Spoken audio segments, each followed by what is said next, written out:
আসসালামু আলাইকুম। নিয়মিত বাংলা সংবাদ আপনাদের স্বাগতম। শুরুতে জানিয়ে দেব শিরোনাম, এরপর বিস্তারিত।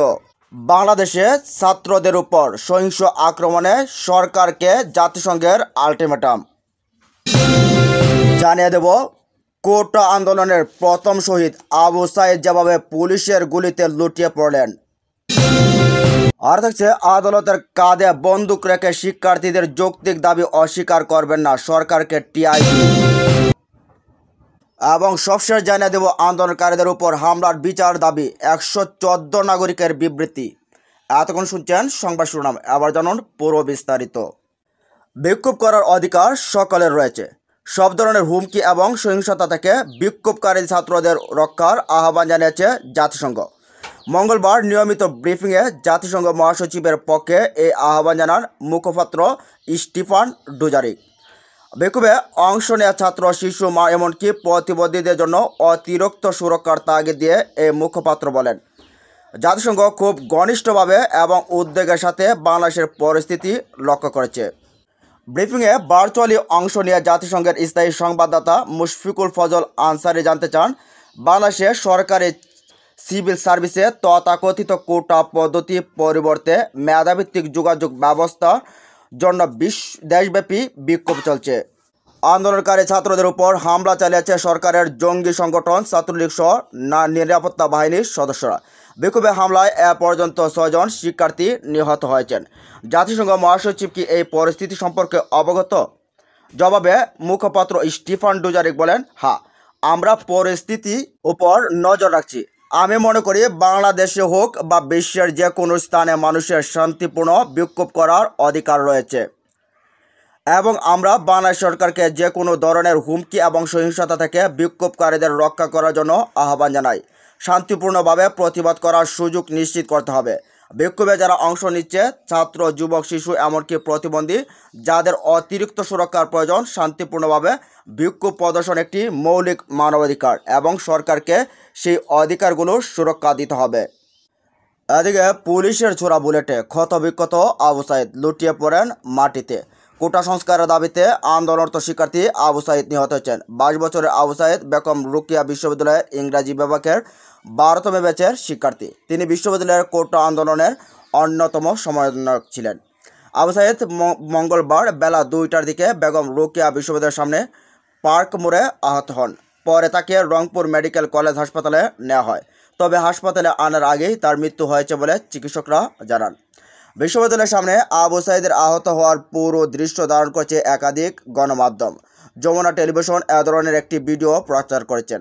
এছাড়া স্থানীয়ভাবেও কেউ কেউ ভিডিও করে তা সামাজিক যোগাযোগ মাধ্যমে প্রকাশ করেছেন। এসব ভিডিও থেকে তার গুলিবিদ্ধ হওয়ার সময়ের পরিষ্কার একটি চিত্র পাওয়া যায়। সংঘর্ষ শুরু হলে আন্দোলনকারীদের মধ্যে সবার আগে ছিলেন আবু সাইদ, অন্যরা একটু পেছনে ছিলেন। আবু সাইদের ঠিক সামনে অবস্থান ছিল পুলিশের অবস্থানের জায়গাটি ছিল বিশ্ববিদ্যালয়ের প্রধান ফটকের সামনে। গুলি করছেন এই পুলিশ সদস্যরাই। সেই গুলিতেই আহত হন তিনি। নিহত আবু সাইদের বন্ধু অঞ্জন রায় বলছেন, শরীরে একের পর এক রাবার বুলেটে ক্ষতবিক্ষত হওয়া পর মাটিতে লুটিয়ে পড়েন আবু সাইদ। তার নাক দিয়ে রক্ত ঝরছিল। এসময় সংঘর্ষ চলছিল। তাকে হাসপাতালে নিয়ে যেতে দেরি হয়। রংপুর মেডিকেল কলেজ হাসপাতালে সার্জারি বিভাগীয় প্রধান হৃদয় রঞ্জন রায় বলেন, মেডিকেল সার্জারি ওয়ার্ডের ভর্তির আগেই তার মৃত্যু হয়েছে, তবে তার শরীরের একাধিক স্থানে রাবার বুলেটের ক্ষত রয়েছে। নাক দিয়ে রক্ত ঝরছিল। এদিকে আদালতের কাঁধে বন্দুক রেখে শিক্ষার্থীদের যৌক্তিক দাবি অস্বীকার করবেন না। সরকারের উচিত হবে আদালতের কাঁধে বন্দুক রেখে শিক্ষার্থীদের যৌক্তিক দাবিকে অস্বীকার না করা, বরং কোটা সংস্কার আন্দোলনের যৌক্তিক, যুগোপযোগী, শান্তিপূর্ণ ও সংবিধানসম্মত ইতিবাচক সমাধানের উদ্যোগ নেওয়া। মঙ্গলবার এক বিবৃতিতে এই মন্তব্য করেছে ট্রান্সপারেন্সি ইন্টারন্যাশনাল বাংলাদেশ। এতে বলা হয়, টিআইবি প্রত্যাশা করে সরকার কোনো অবস্থায় সংঘাতকে উস্কে দিতে শিক্ষার্থীদের যৌক্তিক আন্দোলন দমনের পথে হাঁটবে না, বরং শিক্ষার্থীদের শান্তিপূর্ণ আন্দোলনে উপযোগী পরিবেশ নিশ্চিত করার সাংবিধানিক দায়িত্ব পালন করবে। সরকারি চাকরিতে কোটা সংস্কারের দাবিতে আন্দোলনরত শিক্ষার্থীদের উপর সরকারি দলের ছাত্র সংগঠন ও বহিরাগত সন্ত্রাসীদের হামলার তীব্র নিন্দা ও ক্ষোভ প্রকাশ করেছে টিআইবি। বিবৃতিতে টিআইবির নির্বাহী পরিচালক ডক্টর ইফতেখারুজ্জামান বলেন, গত প্রায় 2 সপ্তাহ ধরে চলা সারা দেশে বিভিন্ন শিক্ষা প্রতিষ্ঠানে সরকারি চাকরিতে কোটা সংস্কারের দাবিতে শিক্ষার্থীদের একটি বড় অংশ শান্তিপূর্ণ কর্মসূচি পালন করছিল।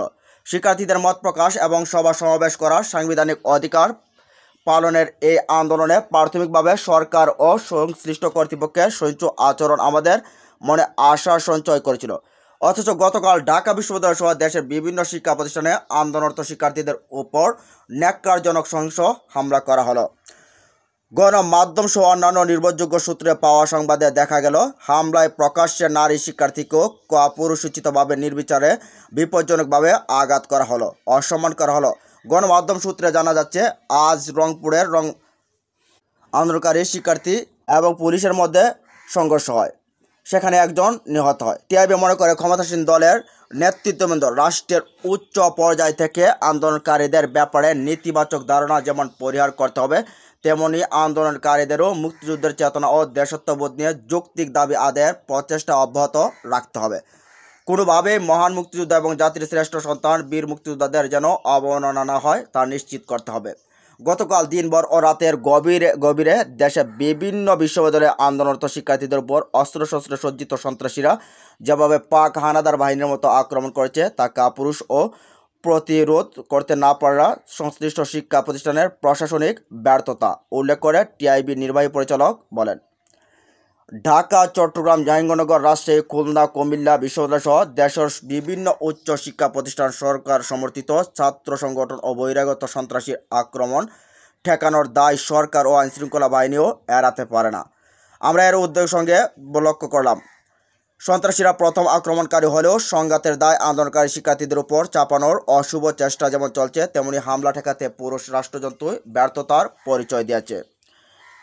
তিনি আরও বলেন, বিশেষ করে সরকারের একাধিক মন্ত্রী প্রত্যক্ষ ও পরোক্ষভাবে সহিংসতাকে উস্কে দেওয়ার ঘটনায় লিপ্ত হয়েছেন, যার নিন্দা পর্যাপ্ত ভাষা নেই। স্বাধীনতার 53 বছর পর রাতের আধারে বিশ্ববিদ্যালয় ক্যাম্পাসে বহিরাগত সন্ত্রাসীদের আক্রমণ আমরা স্তম্ভিত অথবা আমরা এমন সন্ত্রাসের পুনরাবৃত্তি দেখতে চাই না। অনতিবিলম্বে তা বন্ধ করতে হবে এবং সহিংসতায় জড়িত সকলকে নির্মূল ও স্বার্থে দ্বন্দ্বমুক্তভাবে চিহ্নিত করে দৃষ্টান্তমূলক বিচার নিশ্চিত করতে হবে। কোটা সংস্কার আন্দোলনের যৌক্তিক, শান্তিপূর্ণ ও সংবিধানসম্মত দ্রুততম সমাধানের লক্ষ্যে সরকার, আইনশৃঙ্খলা রক্ষাকারী বাহিনী সহ সব পক্ষকে সংযত ও যৌক্তিক আচরণ করার আহ্বান জানানোর পাশাপাশি অবিলম্বে হামলা ঘটনায় আহতদের সুচিকিৎসা ও শিক্ষার্থীদের নিরাপত্তা সহ শান্তিপূর্ণ আন্দোলনের পরিবেশ যে কোনো উপায়ে নিশ্চিত করতে সরকার ও সংশ্লিষ্ট প্রতিষ্ঠানসমূহের ওপর আহ্বান জানিয়েছে টিআইবি।